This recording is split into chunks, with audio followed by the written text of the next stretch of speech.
inspirasyon na gumawa ng homework at makinig sa leksyon. Kaya nag-aral ng mabuti para sa aking future life, at lalong-lalo na para sa aking future wife. At kapag break time, lagi tayong magkasabay.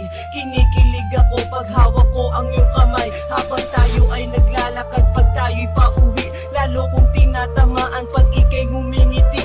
Ang lahat ng pighati, ikaw ang nagtatanggal. Dahil sa iyo kaya pasado sa periodical. Buhay ko ay nag-iba, binigyan mo ng sigla. Tumaas na din ang grades ko sa matematika. Ikaw lang ang dahilan para to sa'yo mahal. Inaalay ko sa'yo ang natanggap kong medal.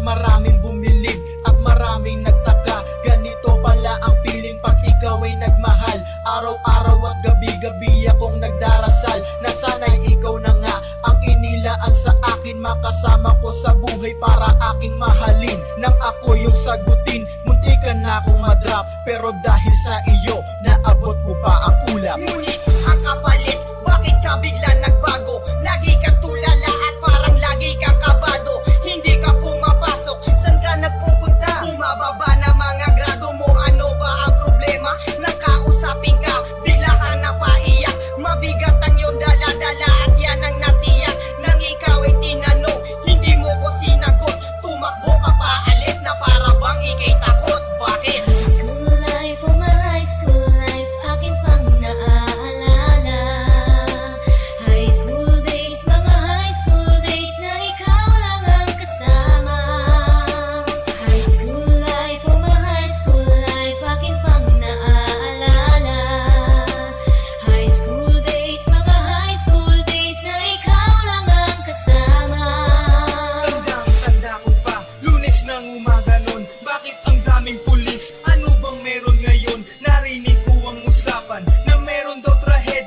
Fourth year is 2000.